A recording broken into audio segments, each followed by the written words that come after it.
TV7 Israel News is made possible thanks to your generous donations. Shalom and good evening. This is TV7 Israel News broadcast to you from Jerusalem, and in today's top stories. IDF troops have eliminated over 1,000 Hamas terror operatives and captured an additional 1,000 operatives over the course of the past 3 weeks alone. Israeli Defense Minister Yisrael Katz asserts that there is national and institutional consensus to go after Iran's nuclear infrastructure.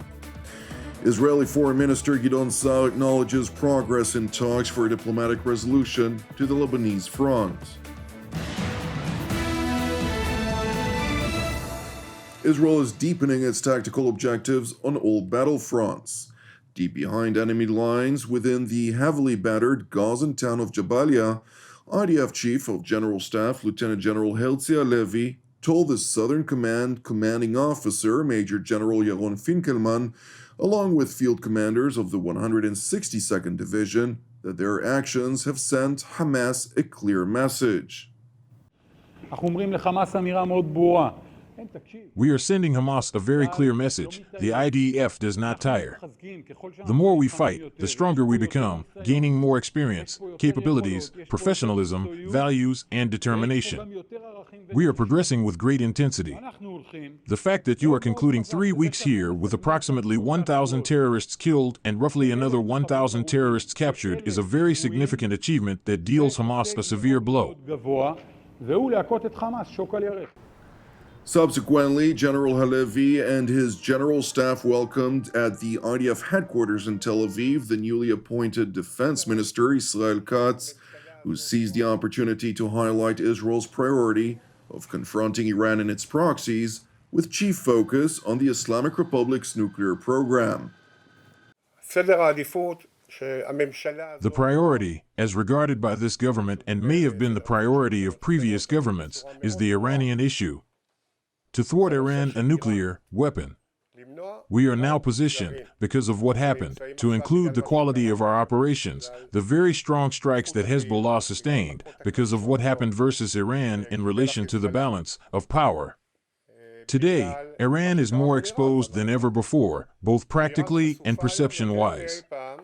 The perception of its exposure is no less important here.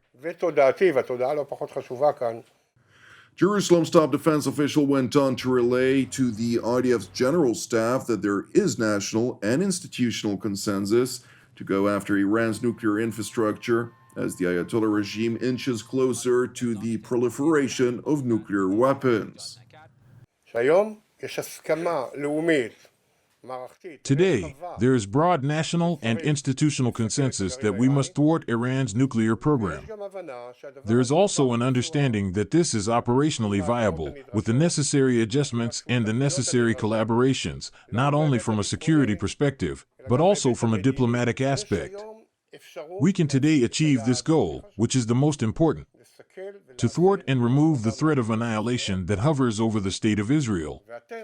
We have an opportunity, and you must bring about our entire capabilities to implement this, and I believe and I am confident that you will know how to do it, so that we may jointly know how to realize it.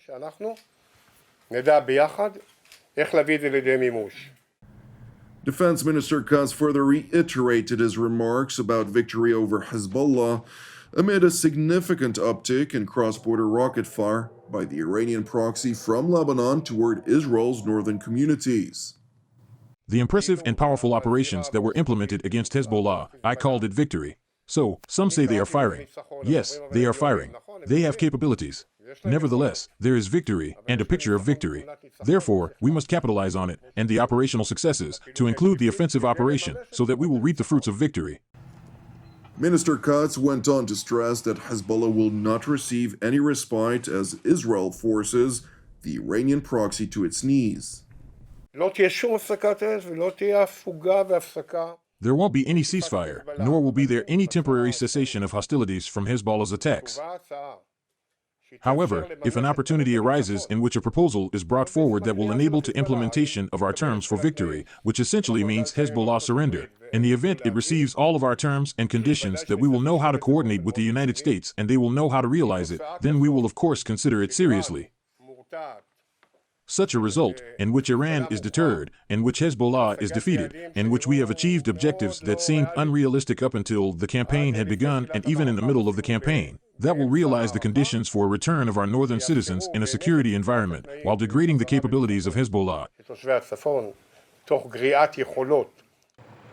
It is important to know that Minister Katz's remarks about victory were said to have triggered Hezbollah to launch the largest amount of rockets toward Israel's northern communities since the war began, with a number of projectiles directly striking residential structures.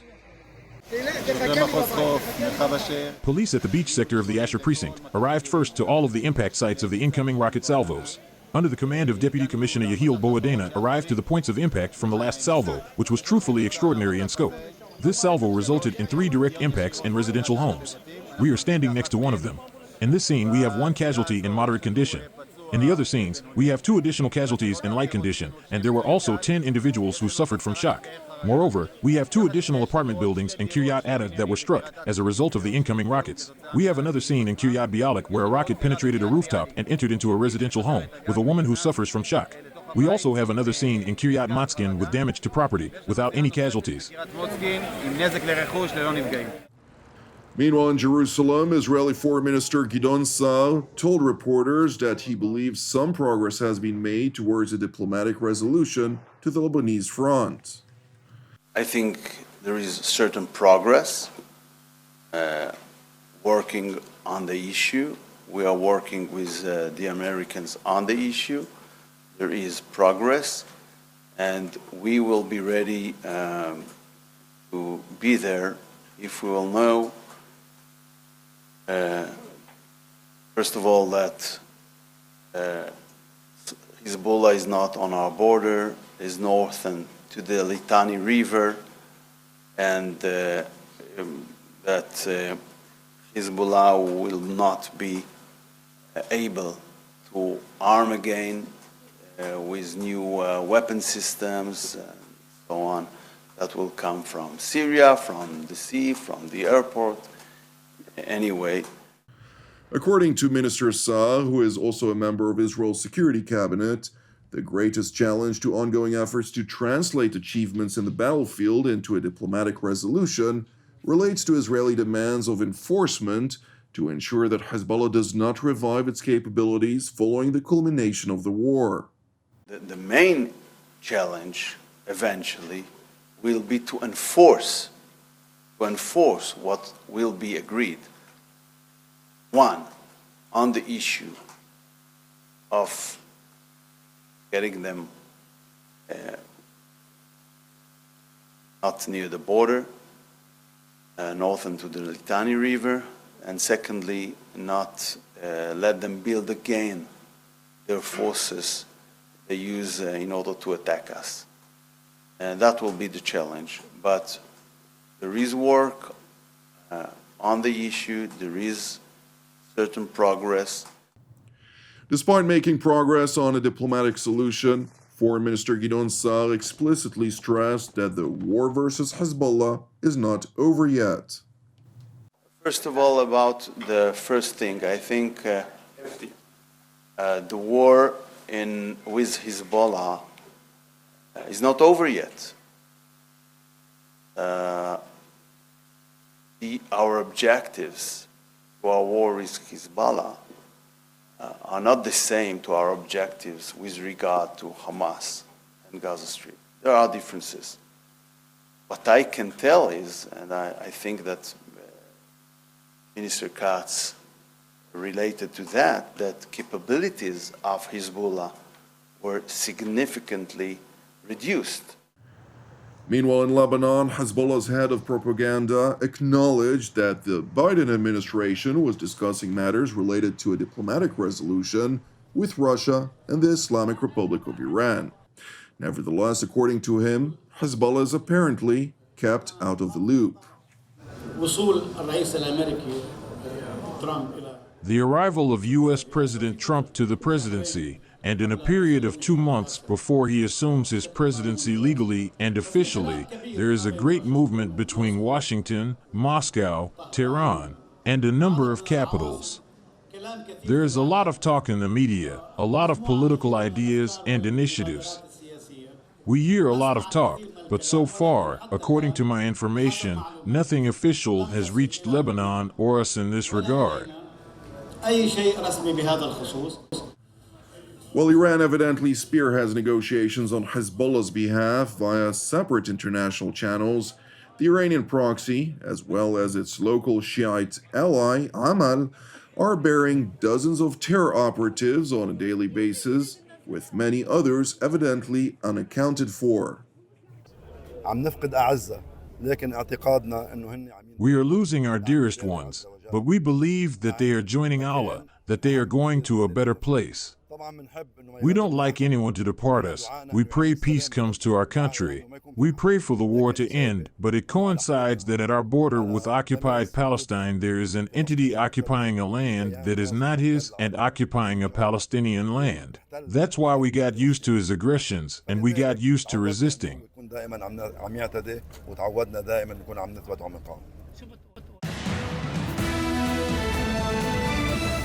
Thank you for watching TV7 Israel News. I would like to encourage you, pray for the peace of Jerusalem and salvation of Israel. Separately, if you're blessed by productions which are exclusively donation-based, please consider supporting our programs with a donation. You can do so via our website at www.tv7israelnews.com. I'm Jonathan Essen, wishing you an Erev Mevorach, and God willing, we will see you during our next update. Until then, Shalom from Jerusalem.